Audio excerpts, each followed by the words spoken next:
I never thought a single sentence could cut through a lifetime, but that night at our family dinner, it did. My sister leaned back in her chair, smirking, and told me I didn't deserve our family name. My mom agreed. My dad wouldn't even meet my eyes. And for a moment, I felt the room tilt, like I was disappearing right in front of them. Then my grandpa rose, slow, steady, and said something that shattered her smile in an instant. Most people think the story ends there with his words, but the real truth, the part no one saw, came after. My name is Eliana, and for most of my life I've learned to shrink myself just enough to keep the peace. It wasn't something anyone told me to do, it was something I picked up from the way my family's attention always tilted toward my sister, like a plant bending toward the closest light. She was the star, the favorite, the one who represented the family well.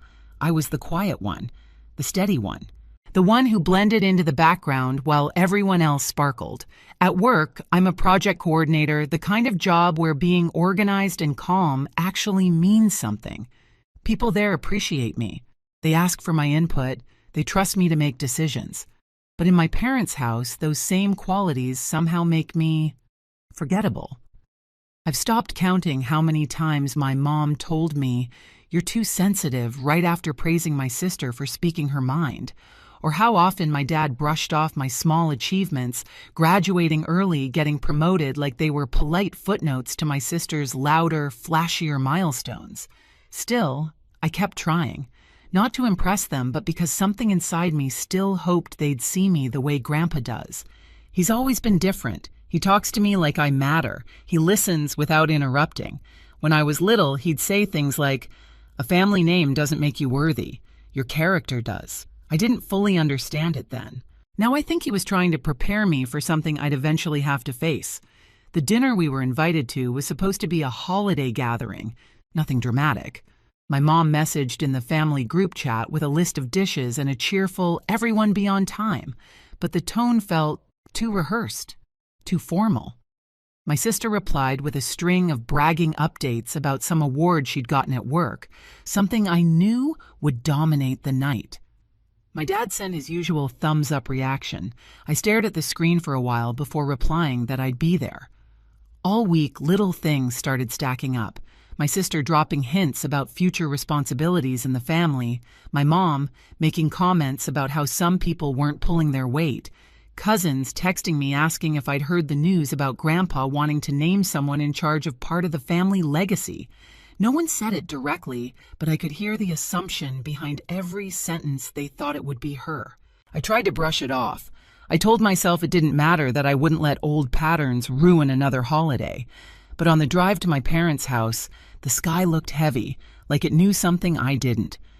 I parked outside, sat for a moment with my hands on the wheel, and told myself, just get through dinner. I had no idea that by the end of the night, everything would break open. By the time the dinner day arrived, the tension had already been simmering for a week, quiet needling moments that stacked themselves into something heavier than I wanted to admit. It started with a message from my sister, a casual, "Can you bring something simple?" We don't want the table to look uneven. She meant food, but the subtext wasn't subtle. I read it twice, then set my phone down without replying for a long minute. Eventually, I typed back a polite acknowledgement, even though the words stung more than they should have. At work, my coworkers kept asking if I was excited for the holidays. I said yes, because it was easier than explaining that holidays in my family often meant navigating invisible tripwires. They complimented the small successes I'd had recently, a project I'd managed well, a supervisor's praise, and for a moment I felt grounded. But as soon as I stepped into my apartment, the confidence faded. It was as if the closer I got to that dinner, the smaller I felt. My sister didn't help. She called 2 days before, her voice bright and sharp, the way it gets when she's already shaping a narrative. She told me Mom wanted the table set a certain way, that Dad didn't want anyone bringing up stressful topics, and that Grandpa had been asking interesting questions about responsibility, leadership, and family values. She said it all so breezily that I almost missed the edge in her tone, an edge that sounded like she'd already decided she was the answer to whatever Grandpa was looking for. "You know, he values tradition," she added casually. "Some people fit that better than others." She didn't have to say my name. I hung up feeling strangely hollow. Something was shifting, and everyone except me seemed to know what direction it was moving. The morning of the dinner, Mom sent a reminder about arrival time and dress code, something she'd never done before. Dad replied with a brief acknowledgement. My sister sent a selfie from the salon with a caption about looking the part tonight. I didn't reply. I just got dressed quietly, choosing a soft sweater and simple earrings clothes that felt like myself rather than a performance. When I arrived at my parents' house, the driveway was already full. Through the windows, I could see silhouettes, moving relatives, greeting each other, laughter, rising glasses, clinking. It should have felt warm. Instead, I felt the weight of old memories pressing against my ribs. Inside, the small interactions began immediately. My aunt hugged me and said I looked sweet. My sister swept in behind me, kissed her on the cheek, and was called beautiful. My mom fussed over the food my sister brought, then turned to mine with a polite but thin smile. Dad walked past me on his way to the living room, giving me a quick pat on the shoulder without stopping. By the time we all sat at the table, the air felt tight. My sister started talking about her latest accomplishment, leaning back in her chair, basking in the attention. Every time I opened my mouth to contribute something small, she cut me off smoothly, confidently, as if she was doing everyone a favor. It was subtle at first, then it wasn't. Somewhere between the clinking glasses and the second round of toasts, a feeling settled into my chest, heavy, certain impossible to ignore.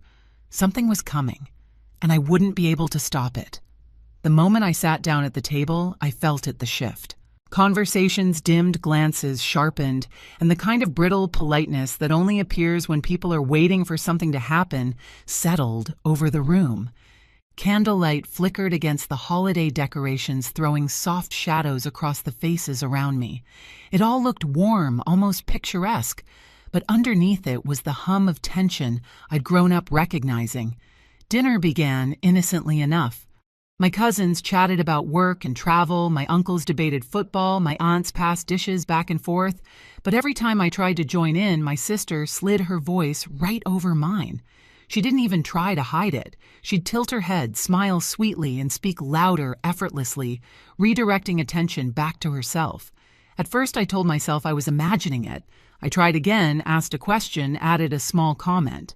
She cut in so smoothly, even I almost believed she hadn't meant to.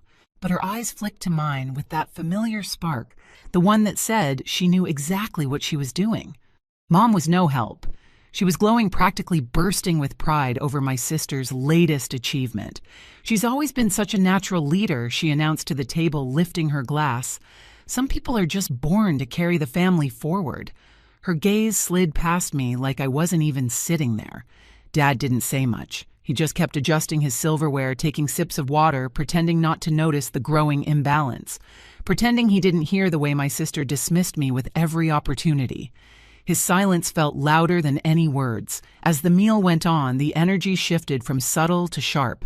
My sister relaxed further in her chair, elbow resting on the back one ankle, crossed over the other. She was glowing with self-satisfaction, almost impatient, as if she was waiting for her moment to strike. She kept bringing up conversations about legacy responsibility, representing the family well. Each mention landed like a breadcrumb leading towards something I didn't want to follow. Grandpa sat quietly near the end of the table, listening, more than speaking, observing each interaction with eyes that missed nothing. He wasn't smiling. He wasn't adding small comments. He was studying. And I could feel it, my sister could too. It made her louder, brighter, more insistent, desperate to be seen. Then came the moment that signaled the start of the unraveling. My aunt asked me about work, genuinely curious. For once, the table actually went quiet enough for me to answer. I spoke 2 sentences, maybe 3, before my sister let out a sudden laugh, leaned back, and swept the attention away with a dramatic retelling of some minor success she'd had the week before. It was so blatant the entire table paused. My aunt blinked. My uncle frowned. Cousins exchanged glances. My sister didn't notice, or maybe she didn't care. She was already in full performance mode, spinning a story, commanding the room. And something inside me loosened. Not snapped, not shattered, just loosened. Like a rope that had been pulled too tight for too long, finally giving way. I wasn't angry, not yet. I wasn't even hurt. I was just tired. bone-deep tired. So I chose silence. Not the shrinking kind, not the defeated kind, just a quiet, steady silence that let me see everything clearly. Every smirk, every nod, every time someone looked away instead of speaking up. Then, as dessert plates were being cleared and new drinks being poured, I saw the shift in my sister's posture. She straightened, then leaned back intentionally, eyes glittering. A signal, a setup. She'd found her moment, and the room braced for it, even if they didn't know why. The warmth in the dining room felt wrong, thick, heavy, like it was clinging to my skin. Candlelight flickered across the long table, catching on silverware and the glossy glaze of holiday dishes. Laughter still floated somewhere near the far end, but it felt distant from where I sat. Everything around me had that eerie stillness, right before a storm breaks. My sister dropped her fork with a soft clink, stretching her arms in a slow, deliberate motion. She leaned back in her chair with the confidence of someone who believed the moment belonged to her. Her smile was wide, bright, and painfully rehearsed, the kind she used when she wanted attention to linger on her. Then she looked at me. Her gaze was sharp, beneath the performance slicing through the space between us. I didn't flinch. I didn't look away. I just waited steady, unwilling to shrink into the shadow she always expected me to occupy. She tapped her heel lightly against the hardwood floor. You know, she began loudly enough to silence the chatter nearby. Not everyone sitting here deserves our family name. The room quieted instantly. Forks paused. Glasses froze midair. Her smile sharpened.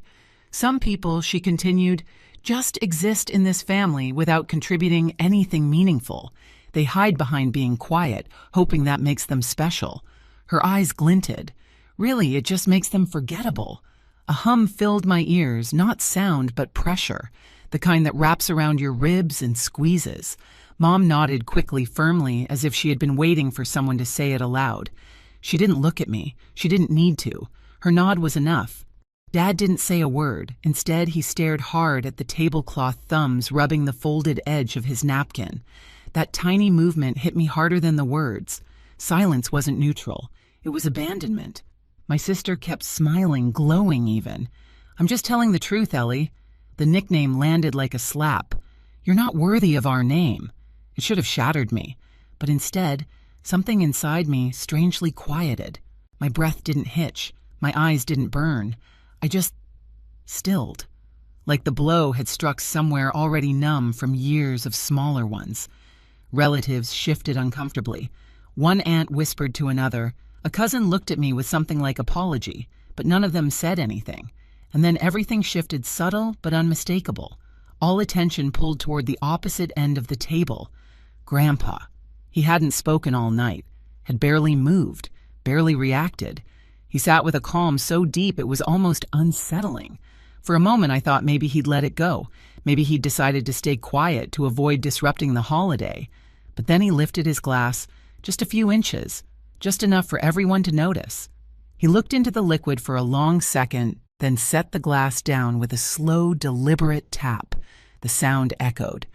He placed his hands on the table and stood up, not quickly, not dramatically, but with a steady weight that pulled the room's silence taut. My sister's smile brightened. She straightened in her seat, clearly expecting praise or agreement. She'd always believed Grandpa admired her boldness. He looked at me first. His eyes softened just barely, but the softness was enough to crack something tight in my chest. Then he turned to her. "You think she isn't worthy of our name?" he asked. My sister blinked, caught off guard, but recovering fast.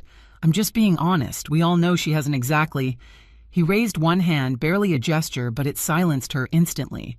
The next words came quiet, but they landed with the force of a hammer. "Then neither do you." Her smile fell so fast it was almost visible, like watching a mask crack and drop to the floor. Her lips parted. Her eyes widened and all the color drained from her face. Gasps rippled around the table. Mom's hand flew to her chest. Dad closed his eyes, shoulders stiffening. Grandpa didn't sit down. He kept his gaze fixed on my sister, unflinching.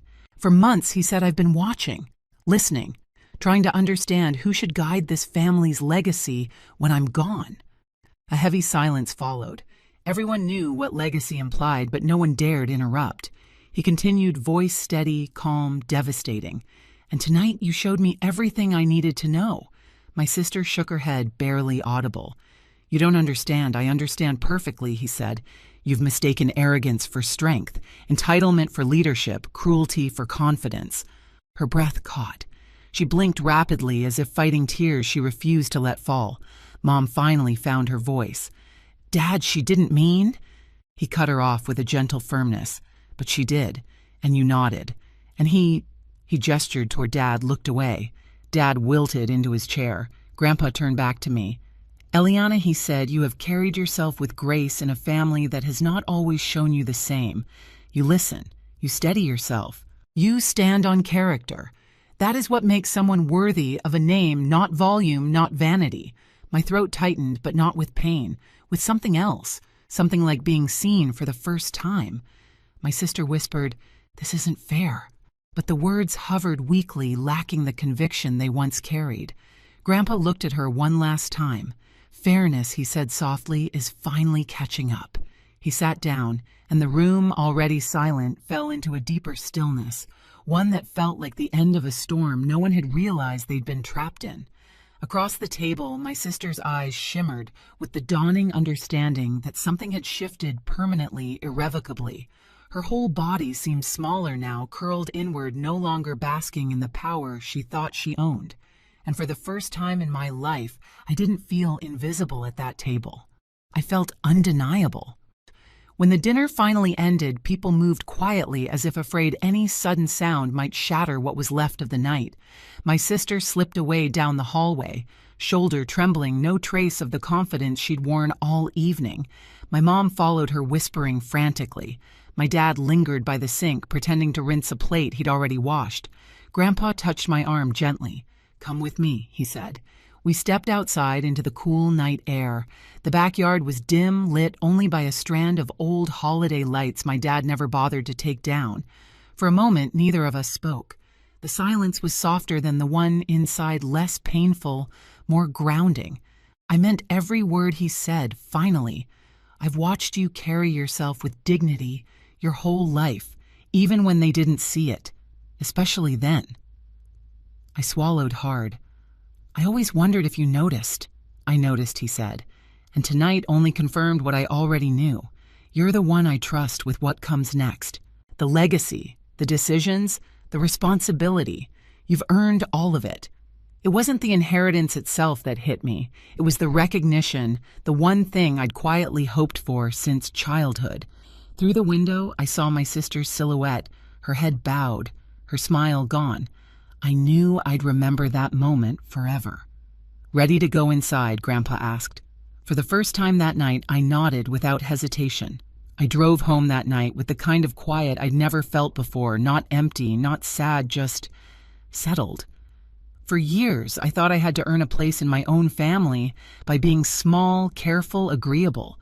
But standing there, hearing Grandpa say those words, I finally understood something simple and freeing. Worthiness isn't granted by a last name.